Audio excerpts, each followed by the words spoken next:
just want to say thank you for coming along again. Some of you, I don't know if you came to the talk that I did it's a year and a bit ago now at Chesterfield Library, so it's going to be a very similar talk to the one I did then, but just going over the history of the Mines Rescue Station in Chesterfield. It is a bit of a brief overview because obviously there's such a big history to the building and we can't cover everything in one talk. And the other thing to note as well is you might not have expected me to be doing the talk. I won't be offended if I'm not who you thought would be sort of doing something on mining and pit rescue work, and also not for a PhD and in my spare time. So I'm just going to start off by talking about how I got into the project and why I'm passionate about the building and its history. So next slide please. So in 2020, Rick and Sophie Dovedale Property purchased the former Mines Rescue Station, and other than knowing some of its previous owners such as Chesterfield College and the British Red Cross, and actually I know quite a few of my colleagues in local studies at Chesterfield Library are familiar and use the building for other purposes over the years, Rick and Sophie sort of wanted to uncover the secrets of the building. And they were and still are very keen to preserve the history of it, and that's something that I cannot stress enough how passionate they both are about that. And they wanted to find out some more information, so they just put something online, and they realised they would need more help with the research of the building. So my co-researcher, who can't be here today, come in, is Gemma, and she saw the post online originally, and she was actually my history teacher at A-level, and after I went to university we stayed in touch, and she doesn't work in teaching anymore, but she still likes to keep herself busy with different historical projects. And I am from Chesterfield originally, did my history degree at the University of Sheffield and my master's in historical research. And so now, alongside the stuff I do in the local studies department at Chesterfield, I'm always trying to get involved in as many history things as possible. So this definitely appealed to us both, and also we both have a personal interest. So Gemma's from Wakefield originally with a mining family background, and although my specialism at uni actually is very different because it was 18th century satirical prints, we both, I have a connection to mining too, so my dad, uncles, granddad, and do my family tree, many generations back were all miners in Derbyshire, at Rennesshire. So once we'd heard about the building and the project and spoken to Rick, we really wanted to get involved and find out a bit more about it. We definitely didn't realise the scope of the project when we first started. We didn't anticipate how far it would go, as initially Rick really just wanted to find out more about the building itself, but it's gone on much further than that. So the initial research was me looking at Chesterfield Local Studies, which is actually very helpful when you work there and you have very good colleagues who know lots of little pin bits of information. And then at the record office as well, I'm an archive assistant there, so that was quite helpful. And through the documents and photographs, it gave us a really fascinating insight, but there was actually so many gaps that the archive couldn't fill. And we had a rough idea practically of what an average day involved, but not what it was like to actually work there or have your home and personal life all in one place. And Rick had spoken to two gentlemen who'd worked at the station, so we decided the next step would be to just do a quick interview with them. And then the time that we spent talking to them was so valuable because it opened up so many more new avenues of research, and that's when we decided to do some oral history interviews. So it started out as that one interview but developed into a lot more because we wanted to create as full a picture as possible. And then we put the word out asking people to contact us if they'd either worked there, grown up on the station, and we had so many people get in touch, even people that didn't live locally anymore, sent lovely emails to Rick about what it was like to be a child growing up on the station. And so then that made us realise the importance of the social history as well, not just the building but the people. And sort of before I go into all of it, it's just to say that that is, for me, what makes history magical, because it's preserving that and the stories and piecing it all together, knowing that we're saving this for future generations and understanding the practical work of what the brigadesmen did, but also the social side of it too. Stories of a community that are probably familiar to some people, but future generations won't know about it because, it's died out now. So I'm going to do a brief overview of what we've discovered so far, and it's by no means complete, but what I'm going to be able to cover today will hopefully give you a bit of a taster for what the research is about. So, next slide please. Brief history. So at the turn of the 20th century, coal mining was at the heart of British industry, with coal production peaking at 292 million tonnes in 1913. There were 1.2 million people employed by UK Coal in 1920, and mining was a dangerous job. Between 1853 and 73, there were 85,000 deaths. A great many of these deaths arose due to the complexities of accidents, underground, and subsequent rescue efforts. In 1908 alone, there were 1,345 deaths from accidents, and over 143,000 workers were injured or disabled. Across Europe, major powers have begun to seriously consider provision for the rescue of mine workers, and indeed in Britain, a Royal Commission had suggested rescue stations as a necessity as early as 1886. There was a great deal of political lobbying, largely supported by MPs from mining heartlands. Next slide, please. Such as the politician and industrialist Sir Arthur Markham. And the first official mines rescue station opened in Tankersley, South Yorkshire in 1902. The building still stands today. It's now a beauty salon. I won't comment on the name, or that's obviously up to them. But eventually, through an Act of Parliament in 1911, the government insisted that mine owners had to provide trained rescue workers and apparatus. Initially, if a mine had more than 100 workers, it was not legally permitted to operate more than 10 miles from a rescue station. But obviously, these distances increase over time due to the development and improvement of transportation links and vehicles. And then by 1957, there were two distinct approaches which had developed towards rescuing. So there were Scheme A mines rescue stations, which were permanently manned with the specific purpose of responding to need, and then Scheme B, which were trained voluntary rescue work, which were based in the mines themselves. And after nationalisation, rescue work became a more professionalised and widely recognised aspect of mining. So, next slide, please. So the history of Chesterfield Station. So following the Mines Act and the subsequent need for official stations, in 1914 it was announced that Chesterfield would be the headquarters for a rescue station after C.P. Markham campaigned for the station to be based in Chesterfield. Building work began on the chosen site of Infirmary Road, and by 1917 the station was open. Despite delays from the war, the station was eventually fully equipped with no expense spared for the latest up-to-date modern equipment. And the basement was designed to resemble a mine in order to train men based at the pit in how to rescue, with tunnels and fires started to create smoke. And as well as this, canaries were bred at the station, and that's something that continued right the way through until its closure. And then the station wasn't just the building for training, it developed over the years to include more housing along the street for the station brigadesmen and their families. Wages were lower than working on the coalface, but rent was included. And after being appointed a brigadesman, families would often be moved into the flat above the station whilst waiting to move into one of the coal board houses on Infirmary Road. And the 1939 register, for example, reveals a snapshot of the families and brigadesmen who lived there as part of the rescue team. But as I referred to earlier, there's a lot of gaps in our knowledge that the documents and census records and everything just couldn't fill. Whilst we can know important dates surrounding the building and see examples of work schedules or copies of application forms for the role, we didn't know what it was really like to work in the station. And sadly, it seems as well that a lot of documents were either lost or destroyed following the closure of the station. We just don't know what happened to them. We think they were binned, which is very sad. So we were really grateful, and still are, to some of the former brigadesmen and their families who agreed to speak to us, because their oral history interviews mean we can record and preserve their stories for the building, but for future generations. So in our conversations with the brigadesmen, we've learned a great deal about the work they did. So their days were regimented by a 14-week timetable and consisted of a wide variety of jobs concerned with the maintenance of the safety and rescue equipment, the buildings, and also their fitness. Each man would have a number on a board associated with a daily duty, and every week they moved to a different number, ensuring everyone was skilled in all areas of responsibility. Next slide, please. A significant amount of time was also spent on training exercises in the tunnels that were specifically constructed in the cellar of the station, and also training the volunteer miners from the pits themselves, so they would come in and do their training down there. Next slide. The days could also be busy with visits to collieries to train staff and test equipment.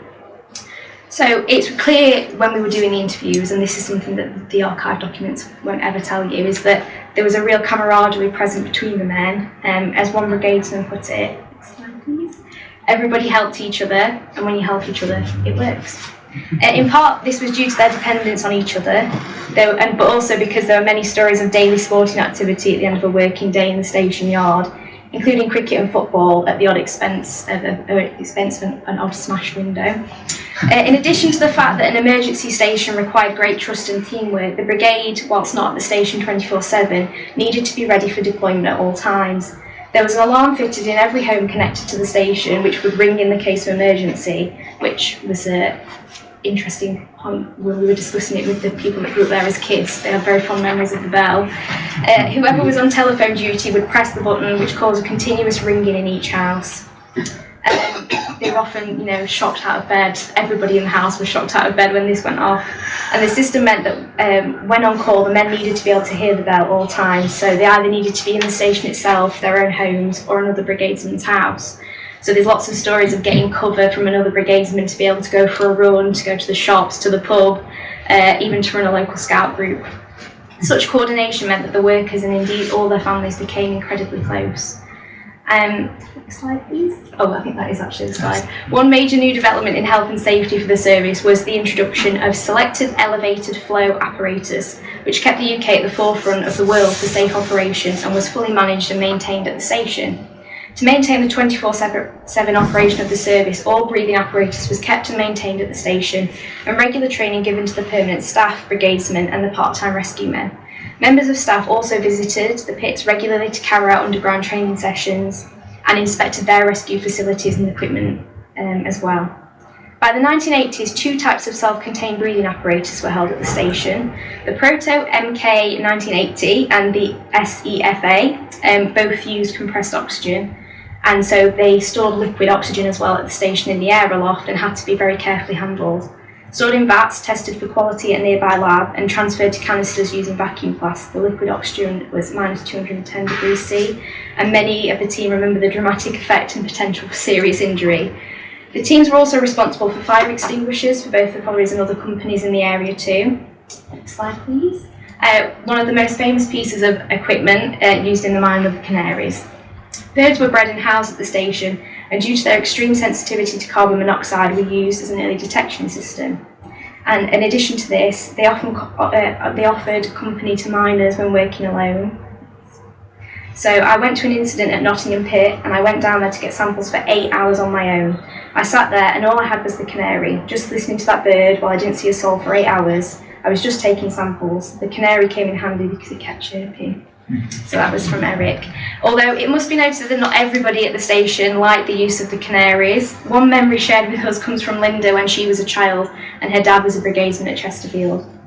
The guy who lived at number 1 had canaries in his garden, in a bird cage, and I hated that. I knew one day that they'd gone out, so I went over and knocked on the door and I chucked the ball over deliberately.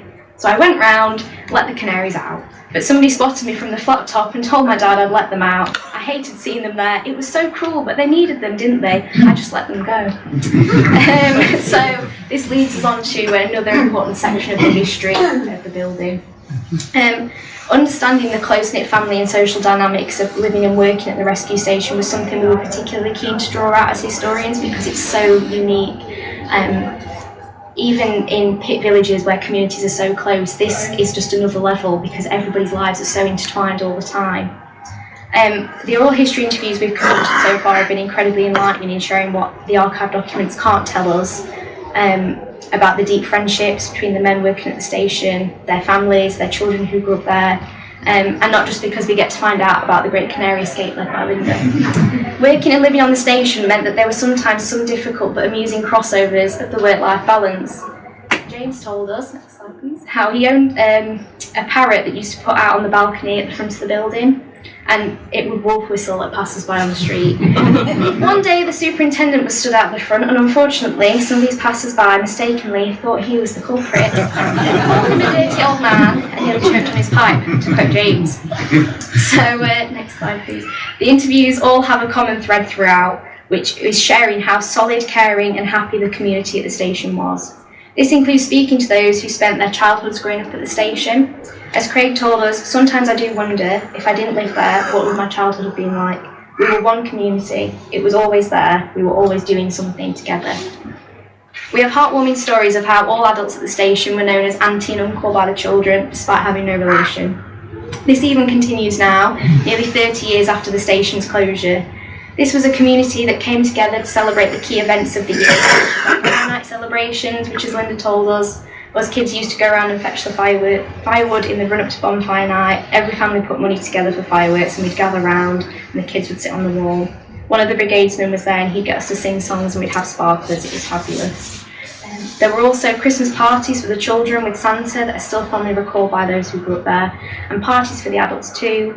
Though, as Craig suggests, the grown-up parties were worse than the kids, so but I'm not going to make any comments on that. Understanding and preserving these precious memories is so crucial, because without recording them now, we run the risk of losing vital knowledge of what it was like to grow up in a mines rescue community that no longer exists and is unlikely to be replicated ever again.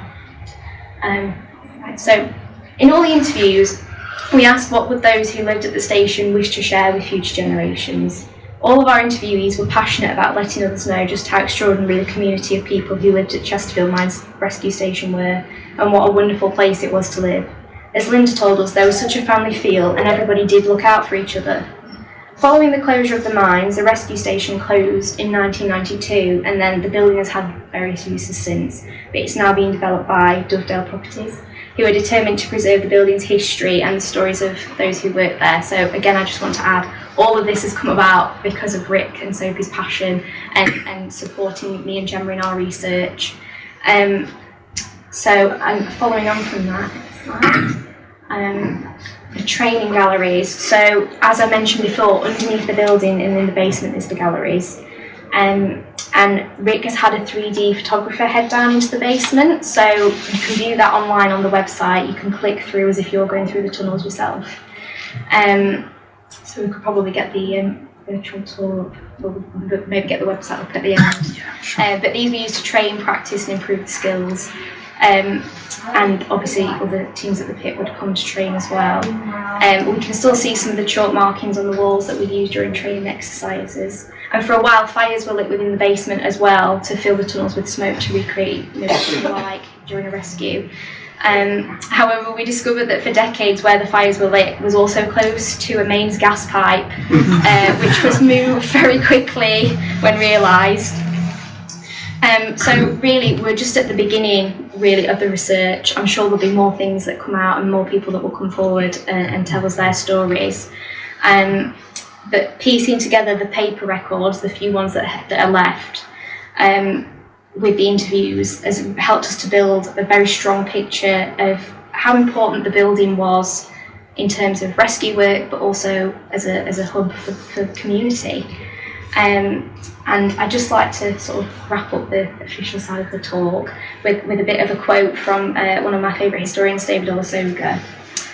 He says, at its most fundamental and visceral, history is about people. No new discovery, no original theory or groundbreaking revelation from the archives really matters unless it can tell us something about the lives of humans. And I've chosen that quote specifically because although we're here discussing the building, next slide please, it's the people that have made the project a real personal joy for me and everyone in the team. It includes uncovering and reading the written materials and letters from past generations, that are available in the archive. But also it's been a true privilege to have had the opportunity to interview people who lived and worked there. As Dave said in one of our interviews, I have to thank you for bringing these memories back to us, in keeping this station alive. I know it's not alive. You've kept the memories alive of all the people who were there. But in truth, the project would not be what it is today without the generosity of former brigadesmen and family members who gave us their time and let us interview them. So I have to thank James, Yvonne, Linda, Karen, Dave, Eric, Craig for sharing their precious memories and photographs with us. Because it takes a lot to come forward and do one of these oral history interviews. It was not difficult, but it's intimidating, and also trying to encourage the importance of coming forward and sharing these stories. Everybody just thinks, oh, it's boring because that's my life, or everybody knows about it, but we don't. And unless we do the work now, as I'm sure you're all aware, we will lose that for future generations. So having all of this and be able to pass it on feels really important. And then I'd also just like to do a mention to Glyn Jones on the next slide, who's sadly no longer with us, because he was instrumental to starting the project, and he was so helpful and insightful and kind when we were trying to find our feet with it all. So that's the overview of everything for the Mines Rescue. On the next slide, there's the website, which we can pull up in a second. And obviously I'm open for questions. The other thing is as well, Rick had this fantastic booklet made, which we have copies of at local studies in Chesterfield, so please come and have a look if you don't get a chance to come and look today, which covers some more areas of the rescue service. I haven't included specific information in the talk about accidents and rescue work in the accidents because it's very personal. And it's obviously a very sensitive area, but there is all information about that in the booklet, so please have a read of that if that's something that interests you. I don't know if anybody's got any other questions to Holly at all, or to, I must admit I forgot your name, Rick, or to Rick in particular. Well, I think it's a fascinating part, personally, of our history that unfortunately is now in danger of getting forgotten about, and it's thanks to Holly, I think, that she's actually enabling us to remember the price of coal that people are forgetting about, the hard toil that there was, the ever-present danger of having a serious or a fatal accident, and you know, to even my daughter, and to certainly people who are coming up through junior school and senior school, it's in danger of this being another world altogether and largely forgotten about. And we can't really forget what actually happened in this area of the country. So I'll get off my soapbox now. Something I feel strongly about, things that I've forgotten about. But I don't know if you wanted to add anything to at all, did you? Apart from to tell us that you're, I think what we've just been looking at is actually on the website, so everyone can actually have a look at that, can't we? It is, absolutely, and I'm just so pleased that Holly and Gemma worked so hard, helping us, you know, tell a little piece of the story of the station. I'm busy actually within the building trying to find ways to preserve the building itself as best we can. And we're working on finding a future use. You should have seen it at Christmas program. We used to wax all that floor. Well, it's brilliant that this property's fallen, as it were, into your hands. It could have very easily fallen into somebody's hands that wasn't bothered and just wanted to clear it away and stick some ugly apartments up there or something. So, you know, credit where credit's due. You've taken the job on here, and hopefully it'll turn out a brilliant development. So thank you very much for coming along tonight. Continue the conversation afterwards over a cup of tea, hopefully. Please join us next month if at all possible. We've got a website that's active for those of you that don't normally come to these things, and our programme is on there, and we've got some programmes outside as well. But it's been brilliant to see so many people here tonight, in particular people that've got personal connection with the industry and have helped make it, I think, a brilliant evening. But may the conversation continue. But with that, thank you very much for attending. Thank you.